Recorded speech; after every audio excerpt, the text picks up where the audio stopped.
So I'm going to talk a little bit about climate change stewardship and also try and give you some examples specifically in Australia, which I think might be quite interesting, or hopefully quite interesting to you.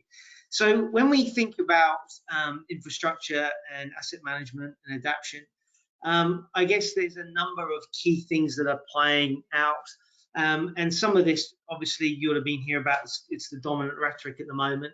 But climate change is fine. Climate change is one component when you're thinking about asset management, but there are other components that are also keying into the system. Population and demographics, and also the impact of technology. All these are key factors that are playing into how infrastructure asset managers need to think about what they are doing in terms of building, developing, and maintaining assets. When we think about population and demographics, particularly during the pandemic in Australia, we had, as I think in other parts of the world as well, we had a lot of people moving out from the urban centres into the rural regions.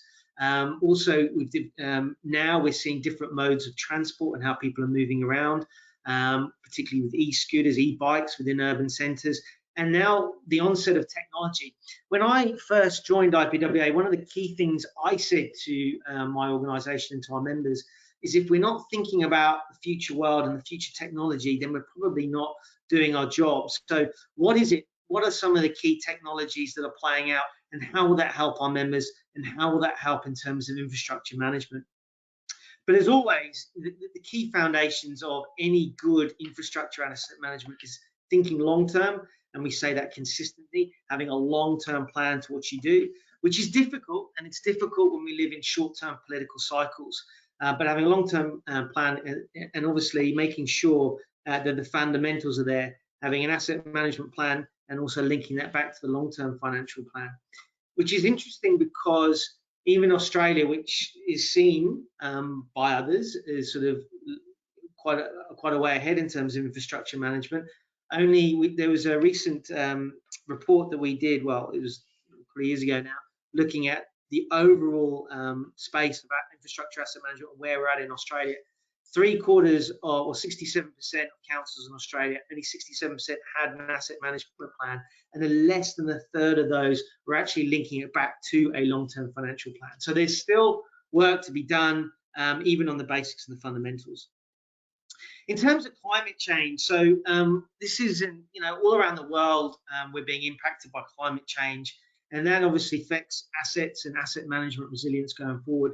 The bushfire season in 2019 to 2022, many of you have probably read about that, was significant. And as someone relatively new to Australia, it's pretty scary stuff. I actually had to drive back from the mountains in Jindabyne, which is in the southern part of New South Wales, and to actually drive through some of these bushfires, it's like a scene you've never seen before. So it severely impacted Australia, and unfortunately, a lot of people lost their lives, and it was a very sad time for Australia itself.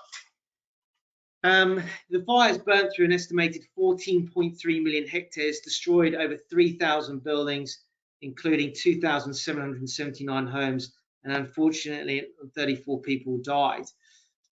This obviously also had, that's obviously tragic, but from an infrastructure point of view, it had a serious impact on infrastructure, particularly the electricity poles, housing infrastructure, and the like. So there was a huge amount of destruction that occurred.